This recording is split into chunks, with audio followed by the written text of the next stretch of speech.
எந்த சூழ்நிலையிலும் அண்ணாமலையை விலக்கவோ மாற்றவோ எந்த சூழ்நிலையும் இருக்க மாட்டாங்க. அவரோட தலைமை இல்லாதனால பிஜேபிக்கு என்ன பண்ணுறதுனே தெரியாமல் அது ஒரு பின்னடைவாக தான் நான் பார்க்குறேன். பிரிக்ஸில் நம்ம எல்லா நாடுகளையும் இணைச்சு இன்றைக்கி ரஷ்யா நமக்கு சப்போர்ட் பண்ணுறான், நிரந்தர எதிரியாக இருந்த சீனா இன்னைக்கு நமக்கு சப்போர்ட் பண்ணுறாரு. இதெல்லாம் மோடியாலாம் நடந்ததுங்கிறோம். டாக்ஸுங்கிறது மன்னராட்சி காலத்துலேருந்து நடந்துகிட்டு இருந்த விஷயம் தான். அண்ணாமலை அவர்களுக்கென்று தமிழகத்தில் இளைஞர் மத்தியிலும் சரி, பாஜகவினர் மத்தியிலும் சரி, ஒரு தனி இடம் இருக்கிறது. அது இன்னைக்கு மிக முக்கியமான தன்னம்பிக்கை பேச்சாளர்கள் அவரும் ஒருத்தர். வரக்கூடிய அடுத்த 6 மாதங்கள் பிஜேபியோட முழு நேர அரசியல் கண்டிப்பாக அண்ணாமலை அவர்கள் செய்வார்கள் என்பதில் எந்த மாற்று கருத்தும் இல்லை.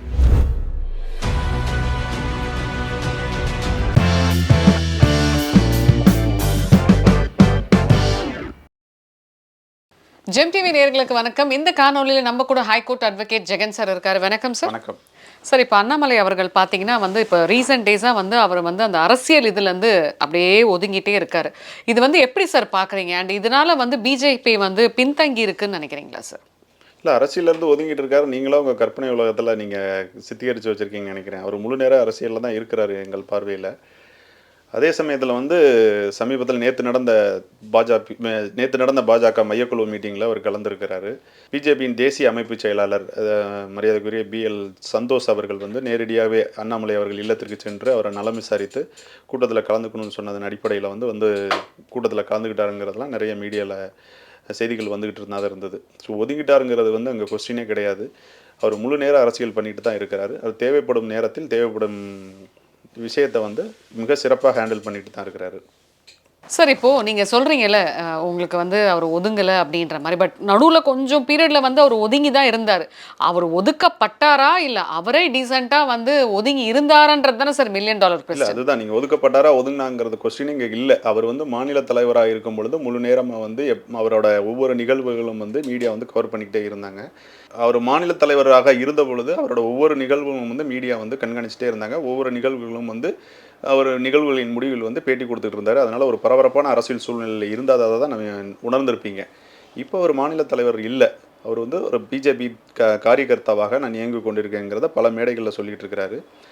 வீதி லீடர்ஸுங்கிற ஒரு NGO ஸ்டார்ட் பண்ணியிருக்கிறார். அது மூலமாக நிறைய இளைஞர்களுக்கு அவர் தன்னம்பிக்கை பேச்சாளராக இருந்து கொண்டிருக்கிறாரு. நிறைய காலேஜஸில் பேசிகிட்டு இருக்கிறாரு. அதெல்லாம் நிறைய சோஷியல் மீடியாவில் தான் வந்துகிட்டு இருக்கு. ஸோ அரசியல் சம்பந்தமான பேட்டி தான் அவருக்கு குறைஞ்சிருக்கிற வழியே அவர் முன்னிலைப்படுத்தி நிறைய பொது நிகழ்ச்சிகளில் கலந்துக்கிட்டு இருக்கிறாரு. பிஸ்னஸ் வெஞ்சர்ஸ் நிகழ்ச்சியில் கலந்துக்கிட்டு இருக்கிறாரு. நிறைய பேருக்கு அவர் தன்னம்பிக்கை கொடுக்கும் நிகழ்ச்சிகளில் எல்லாம் கலந்துக்கிட்டு தான் இருக்கிறாரு. ஸோ அவரோட வாழ்க்கையை ஒரு பரபரப்பை தான் வச்சுக்கிட்டு இருக்கிறாரு.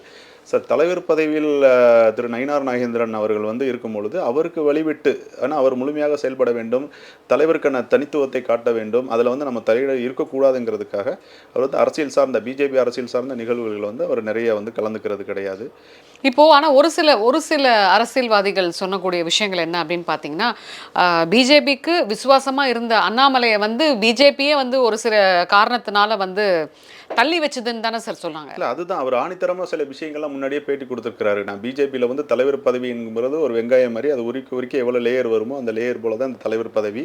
நான் தலைவர் பதவிக்கு நான் எந்த சூழ்நிலையிலும் ஆசைப்படவில்லை. நான் ஒரு பதவியை விரும்பி எடுத்துக்கொண்டேனால் அந்த பதவிக்கு உகந்தவனாக இருப்பேன்ங்கிறத அவர் பல பேட்டிகளில் அவர் சொல்லியிருக்கிறாரு. ஒவ்வொரு முறையும் அதை செய்து கொண்டிருக்கிறார். அவரது தலைவராக இருக்கும் பொழுது நிகழ்வுகள் எல்லாமே பார்த்தீங்கன்னா ரொம்ப பரபரப்பாகவே இருக்கும். அதன் அடிப்படையில் அவர் முன்காலத்தில் அதிமுகவோட கூட்டணி கிடையாது, அதுபோல் அதிமுகவும் பிஜேபி விமர்சனம் செய்த பொழுது நடந்து முடிந்த 2024 பாராளுமன்ற தேர்தல் காலங்களில் அவர் டிடிவி தினகரன், OPS அதுபோல் அவங்களெல்லாம் கூட்டணியில் சேர்த்து ஒரு வலுவான கூட்டணியை உருவாக்கி வெறும் 2% வாக்கு வங்கி இருந்த பிஜேபியை ஒரு 18.5% வாக்கு வங்கியாக உயர்த்தி காட்டி அவரோட தனித்துவத்தை காட்டினார். மேலும் அரசியல் மாற்றத்தை உருவாக்க வேண்டும் என்று தலைமை பிஜேபி தேசிய தலைமை முடிவுக்கு உட்பட்டு எடப்பாடிக்கும் இவருக்கும் நடந்த கருத்து மோதல்களில் தொடர்ந்து கூட்டணி அமைத்தால் இருவரும் சமரச உடன்பாடு ஏற்படாது என்ற ஒரு காரணத்திற்காக கூட்டணியை வெற்றிகரமாக நடத்த வேண்டும் என்பதற்காக அண்ணாமலையின் தலைமையை மாற்றினால் ஒரு சமரசமாக செல்ல முடியும் என்று அதிமுக தரப்பில் வைக்கப்பட்ட ஒரு கோரிக்கையின் அடிப்படையில் வந்து தலைமை எடுத்த முடிவை அவர் வந்து ஏற்றுக்கொண்டு அதுக்கப்புறம் தான் நயினார் நாகேந்திரன் அவர்கள் வந்தாங்களே ஒழிய ஸோ எந்த சூழ்நிலையிலும் வந்து பாஜக தேசிய தலைமை வந்து ஒரு சூழ்நிலையிலும் எந்த சூழ்நிலையிலும் வந்து அண்ணாமலையை வந்து விலக்கவோ மாற்றவோ எந்த சூழ்நிலையும் இருக்க மாட்டாங்க. அண்ணாமலைக்கென்று அது அண்ணாமலை அவர்களுக்கென்று தமிழகத்தில் இளைஞர் மத்தியிலும் சரி பாஜகவினர் மத்தியிலும் சரி ஒரு தனி இடம் இருக்கிறது. அதில் எந்த மாற்றமும் கிடையாது. சார் இப்போ இன்னொரு ஒரு கேள்வி சார். இப்போ அண்ணாமலை இல்லாத இந்த பாஜக வந்து நடுக்கடல்ல வந்து தத்தளிக்கக்கூடிய ஒரு விஷயமா அந்த மாதிரியான ஒரு சுச்சுவேஷனுக்கு வந்து பாஜக தள்ளப்படுமா சார்?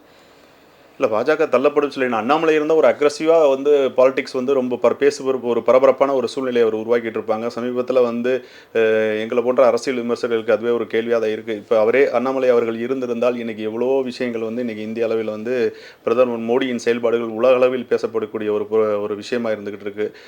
ஆப்ரேஷன் சிந்தூராக இருக்கட்டும், அதோட வெற்றி ஆப்ரேஷன் சிந்தூரோட வெற்றியாக இருக்கட்டும், அமெரிக்க அதிபர் விதித்த 50% டேரிஃபாக இருக்கட்டும், அதுபோல் அந்த டேக்ஸ் ரிஃபார்ம்ஸ் ஜிஎஸ்டி 2.0வில் வந்து கிட்டத்தட்ட ஒரு 191 அத்தியாவசிய பொருளுக்கான வரி விலக்கு 28% ஸ்லாபை எடுத்துகிட்டு 12% கொண்டு வந்தது, 12% 5% ரெடியூஸ் பண்ணது, இதெல்லாம் வந்து நிறைய பொருட்களோட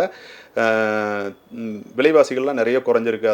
அதே போல் வந்து ஜிஎஸ்டியிலேருந்து முழுமையாக வந்து இன்சூரன்ஸ் பாலிசிஸ்க்கெலாம் வந்து விலக்கு கொடுத்துருக்குறாங்க. நம்மளோட மெடிக்ளைம் யார் சார் கொடுத்துருக்கா? இல்லை டேக்ஸ் ரீஃபார்ம்ஸ் தான் சொல்கிறேன்.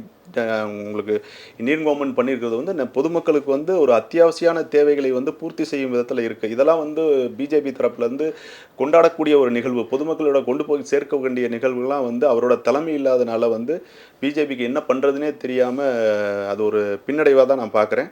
அதே சமயத்தில் பிஜேபிக்கு வந்து ஒரு நல்ல லீடர்ஷிப் இல்லாதனால இது போன்ற விஷயங்களை கொண்டு போய் சேர்க்கவில்லை. என்ன செய்வதுங்க தெரியாமல் ஒவ்வொரு தெருவிலையும் வந்து 10க்கு 10 சைஸில் போஸ்டர் அடிச்சுட்டு அவன் பிறந்த நாளுக்கு இவன் போஸ்டர் ஓட்டுறது, இவன் பிறந்த நாளுக்கு போஸ்டர் ஓட்டுறது, அவன் தனி குரூப்பாக பண்ணக்கூடிய ஒரு சூழ்நிலை தான் இன்றைக்கி பிஜேபி உறுப்பினர்கள் மத்தியில் நடந்துகிட்டு இருக்கு. ஸோ இது போன்ற செயல்களை பொதுமக்கள் மத்தியில் கொண்டு போய் சேர்க்குவதை வந்து பிஜேபி இன்னைக்கு தவறிடுச்சு. ஏன்னா இது ஒரு மிகப்பெரிய வெற்றி. இந்த 3 விஷயமும் வந்து பேசணும்னா இது ஒரு பெரிய வரலாற்று பதிவு. இது 3மே இன்னைக்கு அமெரிக்கா போன்ற ஒரு பெரிய வல்லரசு நாடுக்கு ஈக்குவலாக வந்து நீயா நானான்னு வந்து இன்றைக்கி நம்ம வந்து போட்டி போட்டு உலகளவில் வந்து பேசக்கூடிய ஒரு பெரும் தலைவராக வந்து பிரதமர் மோடி மாறி இருக்காங்கிறதான் சொல்லுவேன். ஏன்னா பொதுமக்கள் இன்றைக்கி எல்லாருமே இது வந்து பேசக்கூடிய ஒரு நிகழ்வாக மாறிடுச்சு. அமெரிக்காவோட நம்ம போட்டி போடுறோம். அமெரிக்கா 50% வரி விதிச்சாங்கன்னா அதுக்கு டஃப் கொடுக்குற மாதிரி நம்மளும் நிறைய விஷயங்கள் பண்ணிகிட்டு இருக்கோம்.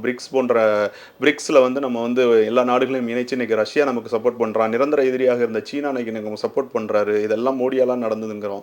அது மாதிரி நான் சொன்ன மாதிரி இந்த டேக்ஸ் ரிஃபார்ம்ஸ் இதை பற்றி பேசலை. அது மாதிரி ஆப்ரேஷன் சிந்தூரில் நீங்கள் நினச்சி பாருங்கள், பாகிஸ்தான் நாட்டுக்குள்ளே போய் இன்றைக்கி அவனோட டெரரிஸ்ட் கேம்பெல்லாம் இன்றைக்கி தகர்த்தெறிந்து டெரரிஸ்ட்டை வந்து இன்றைக்கி ஊக்குவிக்கிறதே பாகிஸ்தான் சொல்லி இன்றைக்கி உலகளவில் வந்து எல்லா நாடுகளோட நட்பரையும் நம்ம சம்பாதிச்சோம். இதெல்லாம் வந்து பெரிய லெவலில் பிஜேபிக்காரங்க வந்து இந்த வெற்றியை கொண்டாடி பொதுமக்கள் மத்தியில் கொண்டு போய் சேர்க்கல. இதெல்லாம் அண்ணாமலை அவர்கள் தலைவராக இருந்தால் இதை நடத்திட்டு இருக்கிறதே வேற விஷயமா இருக்கும். இன்றைக்கி தமிழகம் முழுவதும் நிறைய பொதுக்கூட்டங்கள் நடத்தி இன்றைக்கி சோஷியல் மீடியாலே மட்டும் இருக்கக்கூடிய பரபரப்பை வந்து இன்றைக்கி மக்கள் மத்தியில் ரொம்ப எளிமையாக கொண்டு போய் சேர்த்துருப்பாரு. அதை செய்ய தவறிட்டாங்க. சரி, இப்போ யார் சார் ஜிஎஸ்டி கொண்டு வந்தது? இவங்க தான். இவங்களே போட்டுட்டு இவங்களே வந்து ரீஃபார்ம் பண்ணாங்க. ஜிஎஸ்டி கொண்டு வந்தது அவங்கிறதெல்லாம் நமக்கு தேவையான ஒன்று. இன்றைக்கி பல்வேறு டேக்ஸாக இருந்ததை ஒரே டேக்ஸாக கொண்டு வந்தது ஜிஎஸ்டி. அதில் மக்கள் கருத்துக்களை கேட்டு ஒவ்வொரு வருடமும் நடக்கக்கூடிய ஜிஎஸ்டி கவுன்சிலில் வந்து சில விலக்குகள் எல்லாம் தான் பண்ணிக்கிட்டு இருந்தாங்க. மேஜராக வந்து நிறைய பொருட்களை விலைகளை குறைக்க வேண்டும் என்பதற்காக கொண்டு வந்திருக்காங்க. இது வந்து ஒரு திட்டம் கொண்டு வரனா அதில் நிறைய நிறைகளும் இருக்கும், குறைகளும் இருக்கும். இந்த நிறைகள் குறைகளை வந்து கருத்துக்களை கேட்டு அதை நிவர்த்தி செய்வது தான் ஒரு அரசோட ஒரு முடிவாக இருக்கும், கொள்கை முடிவாக இருக்கும். அதை தான் இன்றைக்கி பிஜேபி கவர்மெண்ட் பண்ணியிருக்காங்க. அதனால் நிறைய பொருட்கள் கொண்டு வந்தது இவங்க, கொண்டு வராதவங்க இல்லை. டேக்ஸுங்கிறது மன்னராட்சி காலத்துலேருந்து நடந்துகிட்டு இருந்த விஷயம் தான். டேக்ஸ் கலெக்ஷனை வச்சு தான் ஒரு கவர்மெண்ட்டை ரன் பண்ண முடியும். அதனால் இவங்க தான் கொண்டு வந்தாங்க, அவங்க தான் கொண்டு வந்தாங்க. வேரியஸ் டேக்ஸாக இருந்தது ஒரே டேக்ஸாக கொண்டு வந்திருக்காங்க. அப்படி தான் பார்க்கணும் நம்ம. இப்போ அண்ணாமலை அவர்கள் வாங்கின அந்த சொத்து பிரச்சனை இல்லை சார், அது வந்து அவர் கொடுத்துருக்க விளக்கம் வந்து ஏற்றுக்கிற மாதிரி ரொம்ப எக்ஸலண்ட்டாக கொடுத்துருக்காரு. அவர் கொடுத்ததில் எந்த தவறும் கிடையாது. அவர் வாங்கிய சொத்துக்கான முழு வழிகாட்டு மதிப்பையும் நான் முழுமையாக செலுத்திருக்கேங்கன்னு சொல்கிறாங்க. ஸோ அவங்கவுங்க யூகத்தின் அடிப்படையில் கேட்கக்கூடிய கேள்விக்கெல்லாம் பதில் சொல்ல வேண்டிய அவசியம் அவருக்கு இல்லை. ஏன்னா யாரோ ஒருத்தர் இது 80 கோடி சந்தை மதிப்பு இருக்குங்கிறதுக்காக 80 கோடிக்கு டேக்ஸ் கட்டணும்னு அவசியம் கிடையாது. அவர் 40 லட்ச ரூபா அவர் இருந்த கவர்மெண்ட் வேல்யூன்னு சொல்லிட்டு கைட்லைன் வேல்யூன்னு சொல்லி 40 லட்ச ரூபாவுக்கு 4 லட்ச ரூபா வந்து அவர் சாரி 40 lakhs வந்து அவர் ஸ்டாம்ப் டியூட்டி பே பண்ணி அவர் ரிஜிஸ்டர் பண்ணியிருக்கிறாரு. அவர் வந்து பவர் பாட்டனை என் மனைவிக்கு கொடுத்து மனைவி போய் ரிஜிஸ்டர் ஆஃபீஸில் பண்ணாங்கிறதையும் விளக்கம் கொடுத்துருக்காரு. அதே சமயத்தில் வந்து எனக்கு ஆர்கானிக் ஃபார்மிங் பண்ணணும், பால் பண்ண வைக்கணுங்கிறது என்னோட வாழ்நாள் கனவு. அதை செய்வதற்காக நான் வந்து பண்ணியிருக்கேன், நான் இதை ஆரம்பிச்சிருக்கிறேன். அதே சமயத்தில் வங்கி கடனும் நான் வந்து வாங்கியிருக்கிறேன் அப்படிங்கிறதெல்லாம் தெளிவாக விளக்கம் கொடுத்துருக்காரு. அது மாதிரி இனிஷியல் பேமெண்ட்டுக்கு பார்த்தீங்கன்னா அவர் ஏற்கனவே தேர்தல் அஃபிடவிட்லேயே அவர் தெளிவாக கொடுத்துருக்காரு. என்னோட மனைவியோட வங்கி கணக்கில் சேமிப்பு மூலமாக கிட்டத்தட்ட 93 லட்சம் கொடுத்ததாக என்னோட நினைவு. இவரோட வங்கி கணக்குலையும் ஒரு 15 to 20 lakhs இருந்ததாக வந்து அவர் கொடுத்துருக்காரு அஃபிடவிட்டில். ஸோ சேவிங்ஸே கிட்டத்தட்ட 1.25 crores அவர் கணக்கில் இருந்திருக்கு. மீதி வங்கி கடன் நான் வாங்கி பண்ணியிருக்கேங்கிறத தெளிவாக சொல்லியிருக்கிறாரு. ஒவ்வொருத்தரும் யூகத்தின் அடிப்படையில் 6 கோடிக்கு வாங்கியிருக்காரு, 60 கோடிக்கு வாங்கியிருக்காரு, 600 கோடி வாங்கியிருக்காருங்கிறதுக்கெல்லாம் அவர் பதில் சொல்லணும்னு அவசியம் கிடையாது. அவரோட உழைப்பு சிம்பிளாக எடுத்துக்கிட்டோம்னா வீதி லீடர்ஸ்ன்னு சொல்லி ஒரு NGO அவர் ஸ்டார்ட் பண்ணியிருக்கிறாரு. இன்னைக்கு மிக முக்கியமான தன்னம்பிக்கை பேச்சாளரில் அவரும் ஒருத்தர். வந்து ஒரு முன்னணி காலேஜில் படித்தவர், MBA வந்து IIMல படித்தவர் லக்னோவில். அது மாதிரி ஒரு IPSல வந்து அவர் பாஸ் பண்ணவர், UPSCயில் பாஸ் பண்ணி IPS ஆஃபீஸராக இருந்தவர். அவரோட பேச்சை கேட்பதற்காக ஏராளமான இளைஞர் பட்டாளம் இன்னைக்கு இருந்துகிட்டு இருக்காங்க, நிறைய பிஸ்னஸ்மேன்ஸ் இருந்துகிட்டு இருக்கிறாங்க. அப்படி ஒரு தன்னம்பிக்கை பேச்சாளராக இருக்கக்கூடிய அண்ணாமலை அவர்கள் இன்னைக்கு குறைந்தது ஒரு மீட்டிங்கில் பேசணும்னா அவர் எவ்வளோ கேட்டாலும் கொடுப்பதற்காக நிறுவனங்கள் காத்து கொண்டிருக்கின்றன. அதன் அடிப்படையில் இருந்து அவரோட ரெவன்யூவெல்லாம் யாரும் ஃபிக்ஸ் பண்ண முடியாது. அவருக்கு எவ்வளோ ரெமுனரேஷன் கொடுத்தா வருவார், எவ்வளோ ரெவன்யூ இருக்குங்கிறத யாரும் ஃபிக்ஸ் பண்ண முடியாது. இன்றைக்கி வருமானம் என்பது அவருக்கு ஒரு பிரச்சனையே கிடையாது. அதை வந்து ஏதோ ஒரு வகையில் அவரோட இமேஜை ஸ்பாயில் பண்ணுங்கிறதுக்காக இது போன்ற யூகங்களின் அடிப்படையில் ஒவ்வொருத்தர் கருத்துக்களை இன்ஃப்ளூயன்சர் மீடியாவில் வந்து யூடியூப் இது போன்ற சோஷியல் மீடியாவில் பண்ணிகிட்டு இருக்காங்க. அது வந்து தேவையில்லாத ஒரு பேச்சு, தேவையில்லாத ஒரு விமர்சனம்.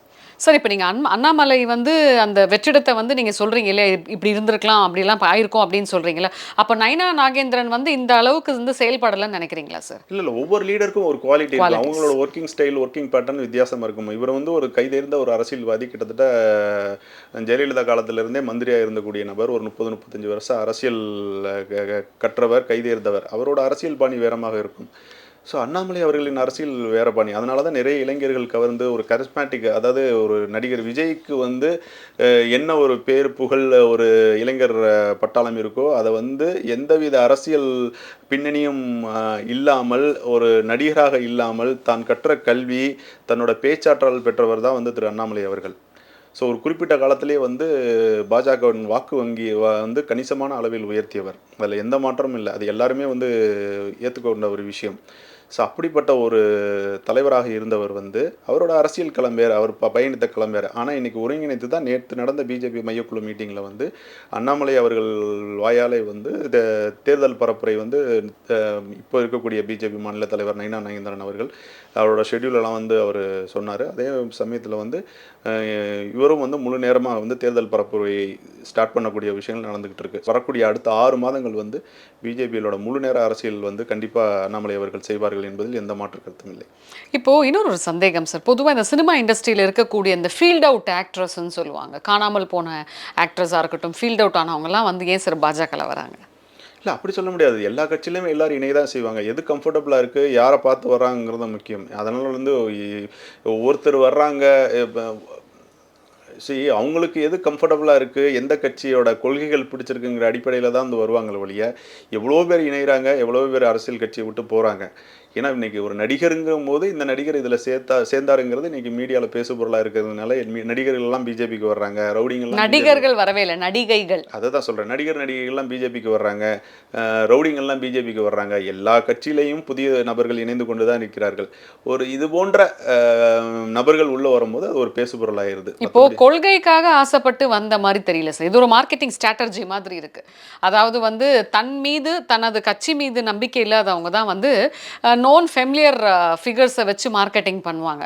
ஸோ அந்த மாதிரியான ஒரு தாக்கம் இருக்கிற மாதிரி இருக்கு சார். அது எல்லா காலத்திலும் நடந்தது. நான் எம்ஜிஆர்களை வைத்து மார்க்கெட்டிங் செஞ்சது தான் திராவிட முன்னேற்ற கழகம். எம்ஜிஆர் இல்லைன்னா திராவிட முன்னேற்ற கழகம் அன்னைக்கே நம்பர் 2 பொசிஷனில் இருந்தவர் எம்ஜிஆர். ஸோ அண்ணாவை வந்து இன்றைக்கி ஒரு கிராமப்புறங்களில் போய் அண்ணா பேசினாரா, அண்ணா பேச்சால் கவர்ந்தவர்கள் கூட கட்சியின் பெயர் தெரியாமல் எம்ஜிஆர் கட்சி தானே அப்படின்னு சொன்ன காலங்களெல்லாம் வந்து எங்கள் அப்பா தாத்தா பேசி நம்ம கேள்விப்பட்டிருக்கோம். அதனால் நடிகர்கள் என்பது வந்து மக்கள் மத்தியில் எளிமையாக கொண்டு போய் சேர்க்கக்கூடிய ஒரு நபர்கள். அதனால் வந்து நடிகர்கள் வந்து எல்லா சூழ்நிலையும் வந்து அரசியல் கட்சிக்கு தேவையான நபர்கள். நான் ஏற்கனவே சொன்னது போல் வடிவேல் இருக்கும்போது என்ன கூட்டம் வந்தது, ஆனால் ஓட்டா மாறுமாங்கிறது கண்டிப்பாக கொஸ்டின் தான், அந்த $1 மில்லியன் கொஸ்டின் தான். சார் இன்னும் ஒரே ஒரு சந்தேகம் சார், அது கேட்க தவறிட்டேன். அதாவது இப்ப நீங்க சொன்னீங்க இல்லையா, அண்ணாமலை வந்து புறக்கணிக்கலாம் படல. அவர் வந்து சேர்ந்தா இருக்காருன்னு. ஒருவேளை அவர் புறக்கணிக்கப்பட்டதனால தான் வந்து அவருக்கு தனியா வந்து கட்சி ஓப்பன் பண்ணணுன்ற இன்டென்ஷன் ஏதாவது வந்துச்சா சார்? இல்ல 100% கிடையாது. அவர் நீங்களா வந்து ஒரு கற்பனை உலகத்துல நீங்களா ஒரு கொஸ்டின் ரைஸ் பண்ணிட்டே இருக்கீங்க. அவர் புறக்கணிப்புங்கிறதுக்கே இங்க வாய்ப்பு கிடையாது. அவர் இல்லாத ஒரு அரசியல் சூழல் வந்து இங்க வந்து பேசுபொருளா இல்ல. ஏன்னா அவர் இருந்தா அக்ரெசிவ் பாலிடிக்ஸ் இருந்துகிட்டே இருக்கும். இப்ப அவர் பேசுபொருளாவே இருந்துகிட்டு இருப்பாரு. நிறைய நிகழ்வுகள் இருந்திருக்கும். இப்ப நடந்து முடிந்த வெற்றிகரமான சம்பவங்கள் நான் சொன்னது போல operation Sundar, sorry operation Sindoor, tax reforms, then வந்து இந்த அமெரிக்கா டேரிஃப் அகைன்ஸ்ட்லாம் நிறைய கூட்டங்கள் நடத்தியிருப்பார். இதனால வந்து தொண்டர்கள், நிர்வாகிகள் மத்தியில் வந்து செயல்பாடுகளே இல்லாத மாதிரி இருக்க ஒழிய மற்றபடி வந்து அவர் இல்லைங்கிறதே அங்கே கேள்வியே கிடையாது. அவர் முழு நேர அரசியல் செஞ்சுக்கிட்டு தான் இருக்கிறாரு. அவர் பிஜேபியில் இருந்து எப்போயுமே வெளியே போகக்கூடிய சூழல் உருவாகாது. அதை பிஜேபி தேசிய தலைமையும் ஒருபோதும் செய்யாது. அவர் நீங்கள் எழுதி வச்சுக்கோங்க, 2006க்கு அப்புறம் அவர் பிரதம மந்திரி வேட்பாளர் என்பதில் எந்த மாற்று கருத்தும் இல்லை. தமிழகத்திலிருந்து காமராஜர் மூப்பனாருக்கு பின்பு ஒரு பிரதமர் ஆகக்கூடிய வாய்ப்பு யாருக்கு கிடைக்கும் என்றால் அது கண்டிப்பாக அண்ணாமலை அவர்களுக்கு மட்டும்தான் இருக்கும். அதில் எந்த மாற்றமும் கிடையாது. அதுக்கு ஆப்டான ஆள், அதுக்கு கேப்பபிளான ஆளுங்கிறத அதுக்கு ஆப்டானால் அவர் மட்டும்தான். அதில் எந்த மாற்றமும் கிடையாது. அதனால பிஜேபி விட்டு அவர் புறக்கணிக்கப்படுகிறார், பிஜேபி விட்டு விலகிறாருங்களாம். அவருக்கு பிடித்து தான் ஐபிஎஸ் பதவியை துறந்து விட்டு பிஜேபியில் சேர்ந்திருக்காங்கிறது எல்லாருக்குமே தெரியும். அதனால நம்மளே வந்து அவர் கட்சி ஆரம்பிக்க போறாரு, விஜயோட கூட்டணி போறாரு, டிஎம்கேயோட கூட்டணி போறாருலாம் வந்து பேசிட்டே இருக்கலாம். டைம் பாஸ் ஆகும், சிரிச்சுக்க வேண்டியதான். அப்படிதான். ஸோ தெளிவான விளக்கம் சார். மிக்க மகிழ்ச்சி. நன்றி. நன்றி.